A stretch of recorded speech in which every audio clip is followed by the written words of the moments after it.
I'm going to go ahead and get started here. Hello, my name is Robert Hollis. Thank you very much for tuning into this Periscope. I used to be a broke auto mechanic on Workman's Comp, and now I am a life mechanic. So you can go on lifemechanic.com if you have any comments or you'd like to see the other free training under the blog side. And also, if you want to contact me for another subject that you would like covered, just make sure that up above there you can get a hold of me on Twitter, YouTube, Facebook, whatever. So today is going to be a great topic. I want to dedicate this to Scott Kloster. And the statement is, they said no. They told me no. Well, how can you believe that they'd actually say no to me? And I think that you guys are going to really love this subject because it's all about this concept of, listen, when you really believe in something, and I know that everyone that watches this Periscope, either live or in the future, I want you to really ask yourself this question, really seriously ask yourself this question. Have you ever believed in anything? Have you ever really believed in anything? The second question I want to ask you is, have you ever really wanted something really bad? Because if you've ever believed in anything or you ever wanted something really bad, you did not care about people that tried to persuade you, tell you no, say you were silly, say you were, you're out of your mind. When you think about going through these times and when you're young, right? You're growing up in those young years, and you start getting around those independent years, those teenage years. It's like all of a sudden, whatever somebody says to you is like you don't know what you're talking about. So, you know what? For those of you that went through dating, you know what I mean? Some of you are still in dating and people are like, wow, that person's not right for you. You need to shut up. You need to shut up and mind your own business. And it's amazing. It's like when we truly believe in something, and we're also in a position where we want something and we want it bad, we don't take no for an answer. It's like you hear all these neat phrases. It's like water off a duck back, and I love those hearts. But when you are bothered, listen to me, when you are bothered by people saying no to you or trying to discourage you or say that you don't have what it takes, all you're saying to me, and this is okay, don't get mad at me, all you're saying to me is, Robert, I don't know what I want. Robert, I don't really want it really bad. And Robert, I don't believe.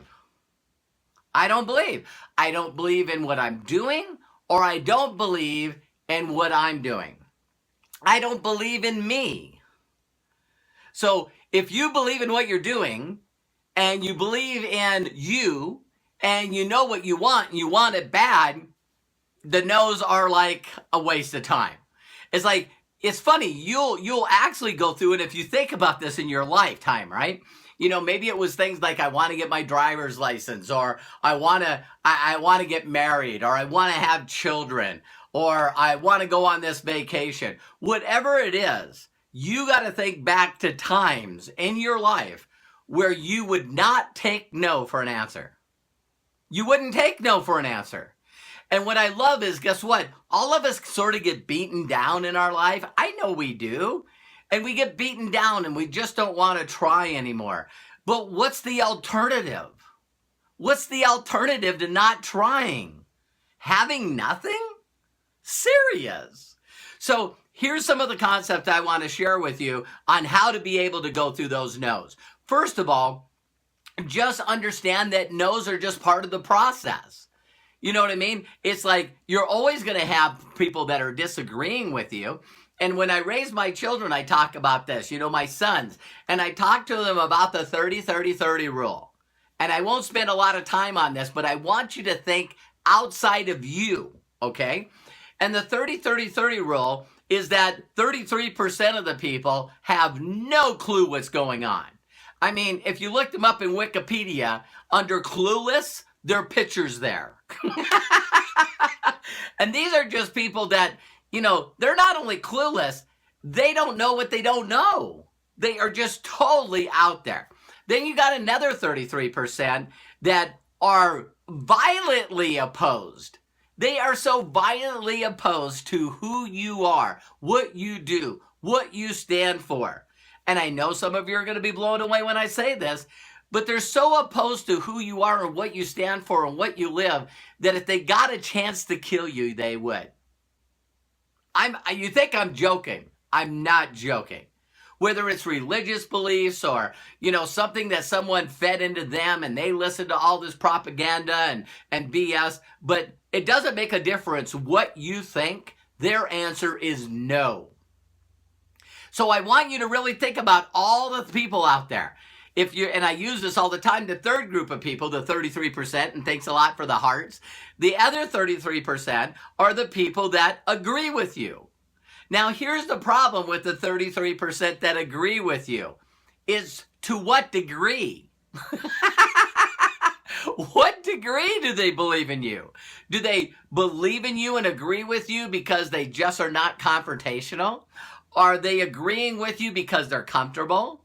Are they agreeing with you to the point where, yeah, go ahead, I'm proud of you. Yay, go Melody. I'm proud of you. Carrie, I'm really proud of you. They're not going to do anything. Or are they in the 33% of the people that agree with you that actually will flip and do something? I mean, honestly, do something. So when you go to them and you say, hey, listen, can you do me a huge personal favor? And they're like, am I going to have to do something? Am I actually going to have to take a millisecond out of my time to go visit a website? Am I going to have to stop what's important to me and actually view a couple-minute video? See, I agree with that you need to be happy, and I agree that, you should do good things. I agree, but I ain't doing that for you. So some of you go out there and now you're going to be an entrepreneur. Well, first thing you got to think about is if you're going to be an entrepreneur and you're going to go out there and go against the grain, you're going to go against the flow of the river. You know what I mean? All these incredible terms that we heard of. If you're going to step out and be above average, you got to understand that the average people are not going to love and support you. If you're going to someplace they don't want to go, they're not going to support you. So you get all excited about being an entrepreneur, and I'm going to become debt-free. And I'm also going to, buy nice things for the people I love. And I'm going to give to charity. And I'm going to get nice vehicles. And I'm going to buy nice things. And I'm going to, get a nice home. And I'm going to do some stuff. I'm not going to be average. How many of you, when you grew up in school, and someone said, tell me your dreams. Tell me your dreams. And you said, I just want to be the most average person you know. I want to drive used vehicles that somebody else bought new. I want to live in a sort of nice house that always needs to be worked on, or better yet, why buy? I'd rather rent. I don't want to be in an area. I don't want to be in an area that I like. What a waste of time that is. You know what I mean? And it's like, I don't want to travel. There's no reason for me to travel. And there's no reason for me to buy things for the people I love. No one flipping bought anything for me. No one bought stuff for me. So, they drive around, and if I'm offending you, good. If I'm offending you, good. You're so caught up in the culture and the environment and the people that you grew up that you got a bumper sticker, and the bumper sticker says, I'm spending my children's inheritance. Good for you. You made it to average. I'm only like, a 10,000 or 20,000 in debt. You know what I mean? Come on. So when you were a kid, you used to dream. You used to be excited about life. If someone said, guess what? We're going to the park. You're like, when? When are we going to the park? When are we going to the park? Are we going now? Are we going now? Are we going now? Yes, we're going. Are we going now? We're going to are we going now? Now are we going? Now are we going? And when you get there and the door opens up And they're, soon as you park, the 4 doors are open and everyone's already going to the park. Think about this. You got these kids that are around, right? And all of a sudden you say, hey, you're going to the park. And they turn around and look at other kids and say, you want to go to the park? And they go, no. And it says, so what? I'm out of here. So what? I'm out of here. So it's amazing that, it's like as soon as people ask, they just skip and they just go. It's just crazy. It's just crazy. So I want each and every one of you to understand that as you're going through no's, that you shouldn't care. If they bother you or scare you, you need to work on the belief in you. You got to work on the belief in what you're doing. You got to believe. You got to work on that. Now, here's how you can get by that. And here's what I'm going to say. The first thing is I hope that you take this to heart, right? These are a few statements that I want you to write down and listen to over and over again. The only way that you can accept somebody's opinion or their rejection of you or their story about you, the only way that you can accept it is if you value it over your own.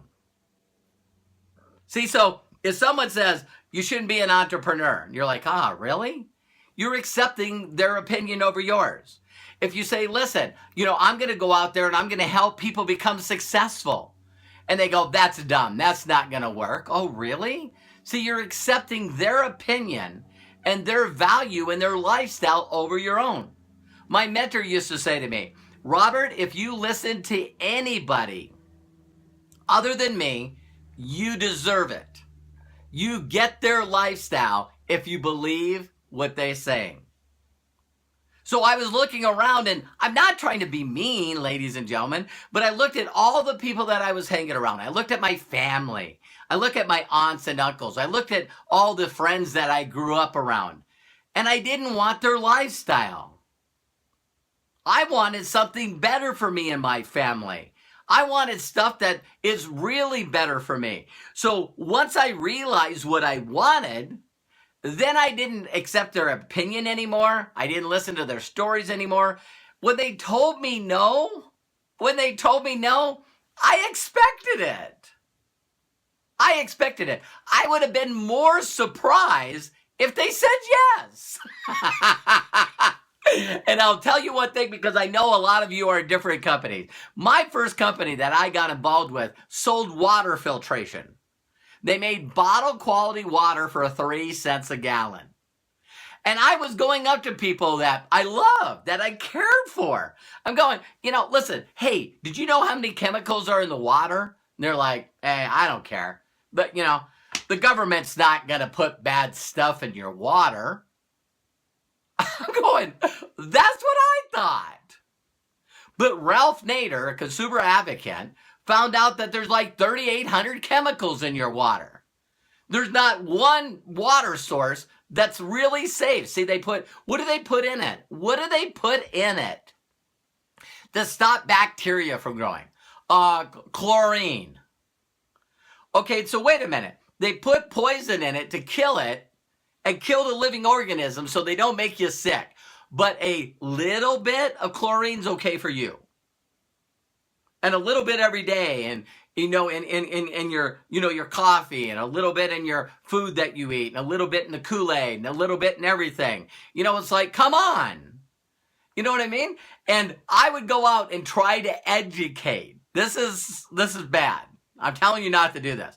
I went out and tried to educate people with the new knowledge that I had. Oh, I know new stuff. And I would go out to my close family. Who do you want to save first? Who do you want to save first?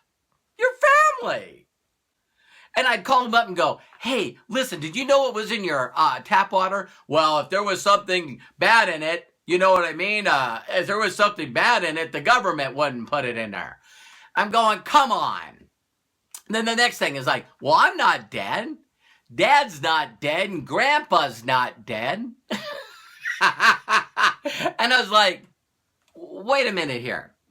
Are you telling me you're not going to support me in my business? Is that what you're saying? Well, I just think that you're in something that, I don't know if you know what you're talking about. Ladies and gentlemen, all my family and friends said no to me. They all said no to me. I'm trying to think. I think I had a couple of relatives that got in the 30%, not the 30 that were clueless, not the 30 that would oppose me, but the 30% that supported me, they still wouldn't buy anything from me. So some of you are going like, hey, can you go check out my website? And they're going, well, I'm a little busy. I was like, come on. Serious? You really think that every one of them is going to say yes to you? You think that every one of them is going to get involved? You think that every one of them is going to watch the video? Do you think that every one of them is going to go through the video and call you back up and say, I just need your referral code. I'm in. This is awesome. Do you think the ones that do buy products with you will tell everybody about your website and tell everybody that you're in business for yourself? Do you think that they're all going to get in? Do you think that they're going to contact everyone they know? Holy cow. So again, why people do not succeed in life. Listen to me. Why they don't succeed in anything in their life is they got too high expectations. It should be the opposite for you. And I got taught this by my mentor. I expected, listen to me closely. I knew it was like going through a haystack and looking for a needle. I knew that less than 5% of the people in the United States makes over 200 grand.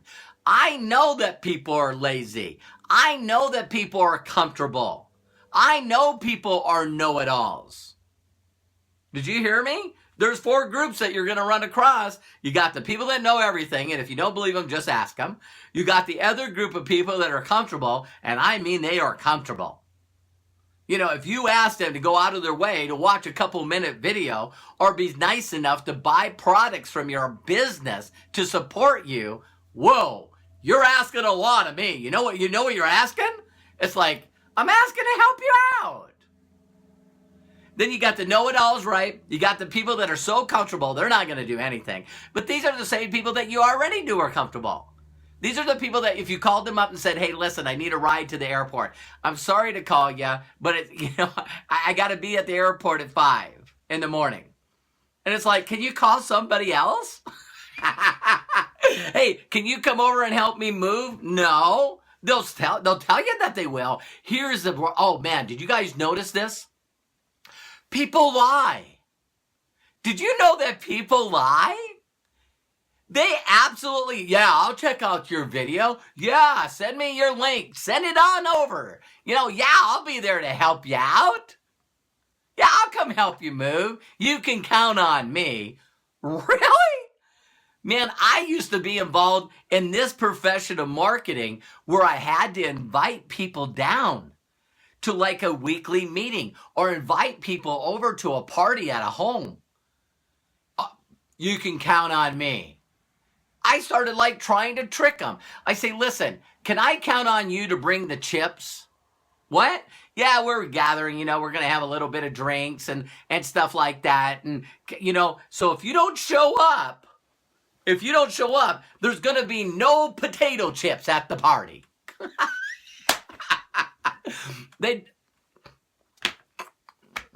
Excuse me, I'm getting excited. They wouldn't show up. It's like, has anyone here ever gotten in a position where someone told them they were going to do something and they didn't? I'll leave that by saying this. Wow, that's bright. All of a sudden, the sun came out of the clouds. Hang on. Okay, so let me ask you another question, and you probably don't want to give me a lot of hearts on this or say amen. Have you ever told anybody you're going to do something and you didn't? Have you ever told somebody, count on me, I'll be there, and life came up? Listen to me closely. Life came up. You overcommitted yourself. You needed to be someplace else. Something came up that was a little more important or a higher priority than what you told somebody you did. Is any of us busy? Is any of us busy? Any of you out there, give me hearts if you're busy. Do you sometimes not write it down? So you didn't write it down, and then you got busy, and then you got doing a bunch of other things, and all of a sudden, you forgot. You didn't do it on purpose. You didn't look at them and say, you know what? Jenny called me up, asked me if I could watch a video, and I don't like her. And so I'm going to tell her that I'm going to watch the video, and then I'm purposely not going to do it. And then after I don't do it, I'm going to feel guilty. And so now I'm just going to go into the witness protection program. See, there's not a lot of evil people out there. I mean, there's a couple of them, but you wouldn't want evil people in your business anyway. You wouldn't want evil people as your customers. So a lot of people have generated a environment, a way of living where they overcommit themselves. They commit themselves. So we already talked about the people that are know-it-alls. We already talked about the people that are comfortable, right? And so there's also another group there that, you're looking for the winners, but there's just individuals out there that they're going to tell you they're going to do something, they're just not gonna. So now you're going to get excited. You're going to go out and start your own home-based business. You're going to make millions. You're going to make a difference in the world. And you start reaching out through text messages. You start reaching out through chatting on Facebook. Some of you are going to get aggressive and actually email all the people that you got email addresses to. Some of you are going to be a little more aggressive and call everyone on your contact list. Text them or call them.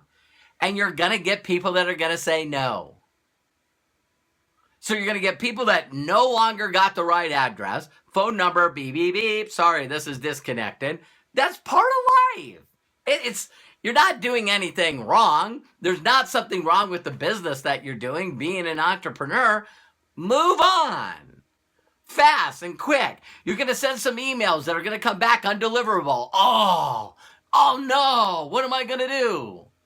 And then you're going to send some emails, and you're going to send some texts, and you're going to send some chats to the people that are friends. And they're not going to reply. Say it isn't so. It's so. And you just got, hey, what do I want in life? I want to work with a bunch of people that want to do something with their lives. Do you know how many people? It's like, I don't know how many people, when I see someone down here that's, putting 80% no, say no. Listen, there's not a number out there. There's not a number out there. Seriously. Someone says 20% say, 10% say, 80% say. I'm just being forward, because you're teaching on my Periscope. You know what I mean? That's a lie. That's a flat out lie. And you can document it by looking at your records. You know what I mean? If 20% of all your people got in your business, I'm telling you what, you would be doing the Periscope and I would be listening. I wish the number was that high. It's not even close to that high. So how do you get into this? How do you do this? See, if you look at any pizzeria shop, if you look at any restaurant, if you look at any dry cleaner business, if you look at any business whatsoever, you know what keeps people in business? The people that said yes. The people that said yes. And so you get these people all the time. It's like, I tell people, don't measure things that don't matter. You should not be counting the number of hours you're doing something. You should not be counting the no's. You should not be counting the number of contacts. You shouldn't be counting them. See, I tell people just hey, how many people did I prospect today? How many people did I watch the videos? If you notice the things that I ask people to measure, they're things that matter. There's things that matter. How many people watch the video? And so you guys have heard me say this in my mentorship program. It's like the Snuggie. So I can tell every one of you, hey, listen, do you own a Snuggie? No. Well, I can show you the couple-minute commercial. The blanket with sleeves, put a house coat on backwards. After you watch it, then I say, okay, now that you watched the video, are you going to get a Snuggie now? And they go, no. Then how did they sell $80 million in Snuggies? Look it up. It's in Wikipedia. Look up Snuggie. and go on Wikipedia. $80 million, I think in like 6 months. See, when those guys made $80 million off Snuggie, or they make millions of dollars, Christmas is coming up. So you know what's coming out? Chia Pet. What else is coming out? Clap on, clap off the clapper. So we all know that these things are coming out. Are you the same person as I am? You're looking at those and you're going, I've never bought those. I'm never going to buy those. It doesn't matter. Why do they keep selling them? Because those people count the people that don't laugh at their commercial. They don't count the people that don't respond. They don't count the people that watch the video and don't do anything. They don't watch the people that do spoofs about their silly commercials. They don't watch and get on Twitter and follow all the people that say negative stuff about their product. They just count the number of people that got in. See, if you sold $80 million worth of Snuggies, do you really give a rip what people say about your product? Do you give a rip about what people say about you? Do you give a rip of what people say about your company? Do you give a rip about what people say about the people that you support? Do you give a rip about what they say about your charities? No. See, you got to focus on what matters most. And that's you finding loyal, satisfied customers. Don't you find this funny? Do you realize that everyone that sells anything, anyone that ever sells any product and service, anyone has people that say that it's no good? I'd never eat pizza there. Are you kidding me? You got to be out of your mind. I hate eating there. I don't like that city. Think about this. I'll take it even deeper. Can you imagine if I brought you live on stage at one of my live events? You can check it out at lifemechanic.com. If I put you on stage in one of my live events, do you realize that if I said, where are you from? And people go, oh, I'm from New York. I would never live in New York ever. New York sucks. I'd never move to New York. Have you ever been there? No? Shut up. Shut up. You could tell people where you went to high school. You could tell people where you live. You could tell people what kind of car you drive. You guys want to hear this 30% rule. I hope that this is opening up your mind that you got to go through a lot of people. A lot of people. Do you guys realize that there's people out there right on the internet right now that, hey, I drive a Ford, and they go berserk on people. You drive a Ford, isn't that first on, fix or replace daily, found on road dead? You got these people that, I love Fords, so then you got the Ford haters, right? On a make of an automobile? And I know I can keep taking this deeper and deeper and deeper. You know what? There's people out there that don't know each other that get in fist fights. Fist fights. Bam! Knock each other out because one person's on another team than the other. That guy that ended up in a coma has never been the same since because he took his kids to a Dodger game. How dare him go to a Dodger game in L.A.? See, I found a Ford lover. First on race day. See what I mean? And so, you find these people that are violently opposed to anything you're doing. So now guess what? How many people, I'm going to throw this out. Be careful. Here we go. If you went out and asked how many people like sales? How many people like sales? That number's high. I don't know how high that number is, but if you say, do you like salespeople? No, I hate salespeople. I used to be one of them.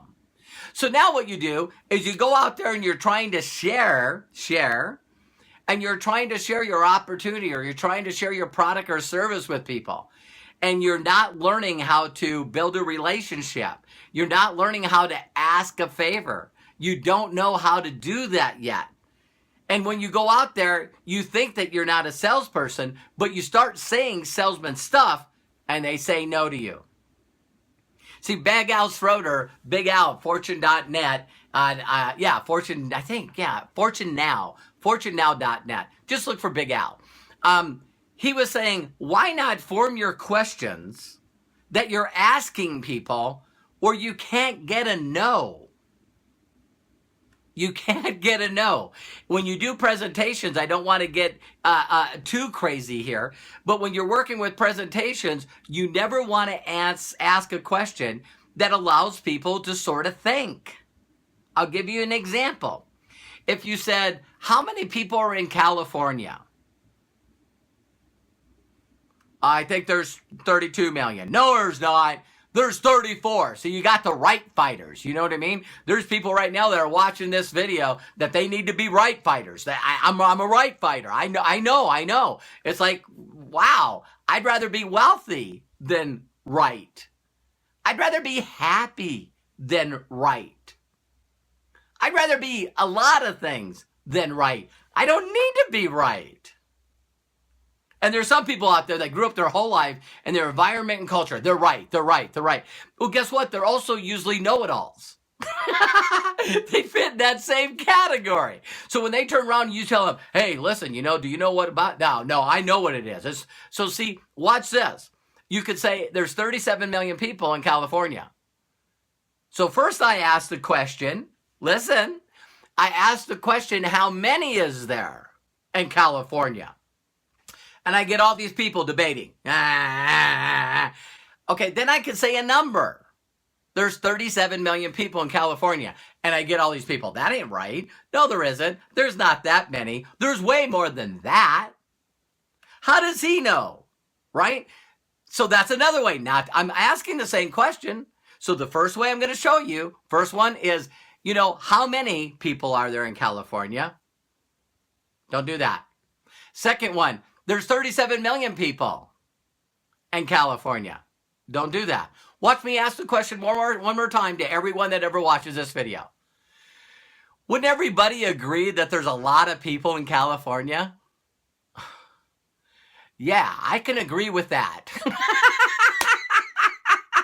Or you do a number that's small. How many people would agree that there's probably over 2 million people in California? I'd agree with that. See, so the things that you have to ask people is you don't ask the other two ways. When you're getting a lot of no's, if you're getting a lot of no's, again, going back to where we started at the beginning, 1, you do not believe in you. 2, you don't believe in what you're doing. You do not believe in what you're doing. You can tell everyone, I believe in being an entrepreneur. I believe this company works. I believe this product works.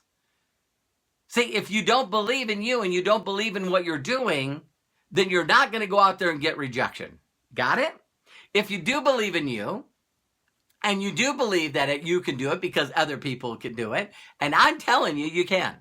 I'm 100% telling you, if no one gave you permission to be successful, I'm giving you permission to be successful. I know for a fact that you can do this because I know where I came from and I know what I went through.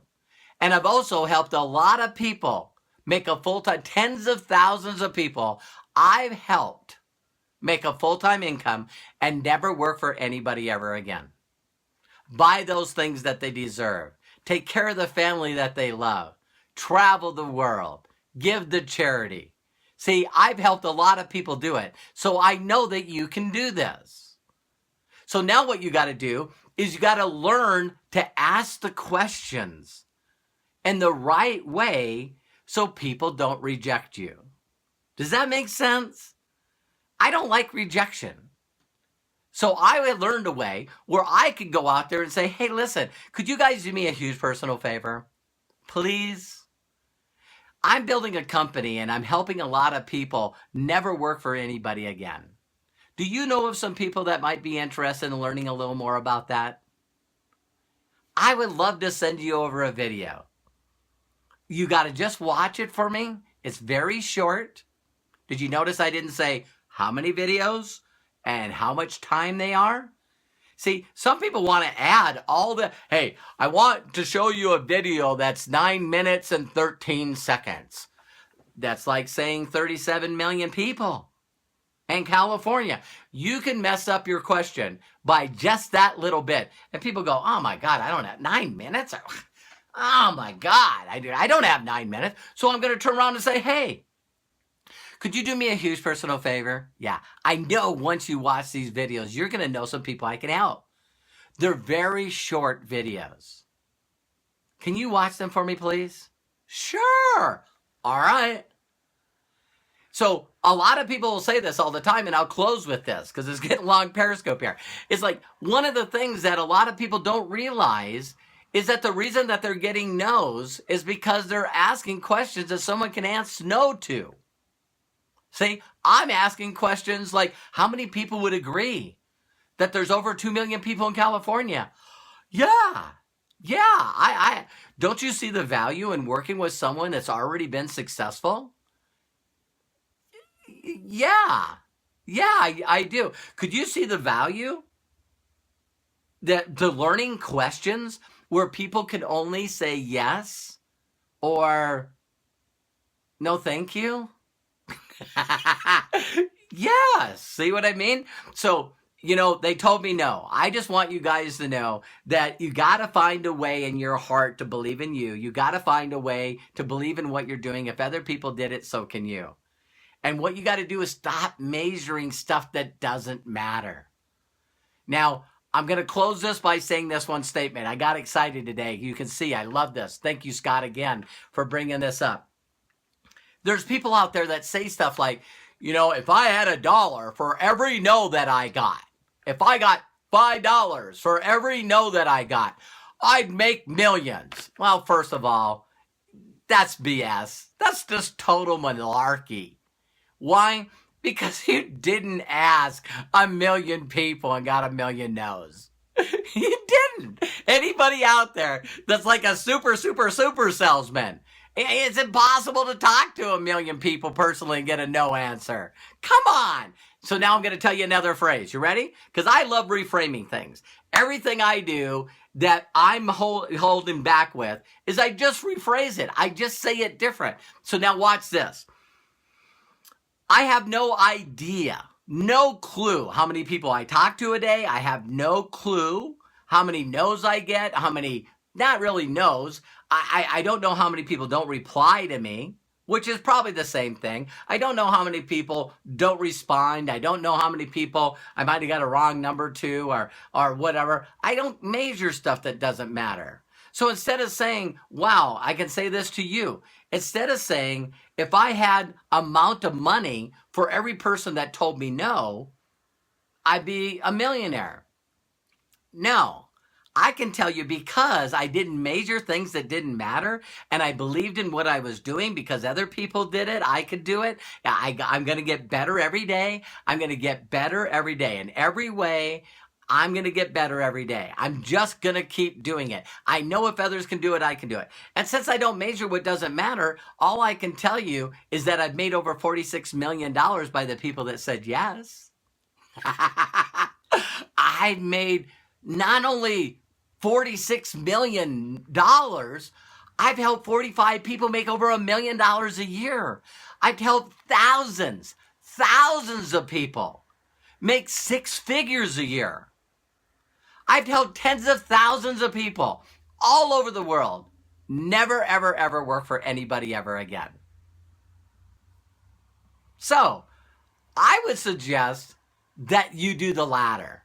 I suggest that you learn to fall in love with yourself, learn to believe in yourself. If I can do it, you can do it. I would find people that are successful in the profession that you're in and understand if they did it, you can do it. And now you just got to go through the process. Everybody's got to go through the process. If I wanted to lose weight, I could A, talk to people that don't know, talk to people that haven't lost a lot of weight, listen to the opinions of a bunch of people that just love giving their opinions. I could do a lot of things. But the one thing that I would want to do is I'd want to exercise. I'd want to drink a lot of water, and I should eat sensibly. See, I know what to do. I know what to do. So don't measure short term either. I mean, anybody that's in a long term, 5 years from now, everything's going to be 5 years from now. 5 years from now is going to go by anyway. So why not work on yourself and get better 1% each and every day, get over 300% better over a period of a year? Why not get better every day so 5 years from now your life is totally different than it was the last 5 years? Just plug in, do the process, get to the point that when someone says to you, hey, listen, I don't think this will work. Go, whatever. You know, people ask me all the time, if people don't say something right to me, I usually laugh. People go, I don't think this is going to work. Why would anybody do periscopes? I don't get it. I don't get it. Why would people do periscopes? You know, they get on Periscope. It's only up there for a couple hours. People give you hearts. Why would I do periscopes? That doesn't make any difference. And then you got people like me that have over 600,000 hearts and over 2,000 followers. Ask people like me if we love Periscope. No. The people that are out there right now saying you shouldn't do Periscope is probably the same people that are still stuck in old school. You know what I mean? Because they haven't even caught up in the 21st century anyway. Why wouldn't you want to expose your story, your success principles, your wisdom to as many people as you can as fast as you can? That's when you come from a heart of legacy. That's when you come from the heart of giving. See, I'm going to give, whether you accept it and do anything with it, that's on you. That's not on me. That's on you. I'm going to just keep giving and giving and giving. And guess what? While you think that you know more than me, while you are being comfortable and lazy, while you're trying to be average, while you won't want to be above average, while you don't want to help people, just watch. Because you come back a month later and I'm doing more. You come back a year later, I'm doing more. You come back 2 years later, I'm doing more. You come back 5 years later, I'm doing more. So you can't tell me this stuff doesn't work. I'm not on trial. My system's not on trial. The people that I help are not on trial. So anyway, stop listening to people. Stop listening to broke people. Stop listening to unhappy people. Stop listening to non-givers. Stop listening to people that don't give you more in your life. So anyway, I love each and every one of you. Thanks for getting on the Periscope. I love all the hearts. That's what I do it for. Someone was smart. They go, so how would we get people to do free Periscopes and give to the world? And give it away for free. Hearts. All right. I love each and every one of you. We'll see you on the next Periscope. Make sure you check me out on lifemechanic.com. Lifemechanic.com. You can click on the blog. That's where all the other Periscopes are. And don't forget, if I can do it, you can do it too. Take care. God bless. Talk to you soon. Bye-bye.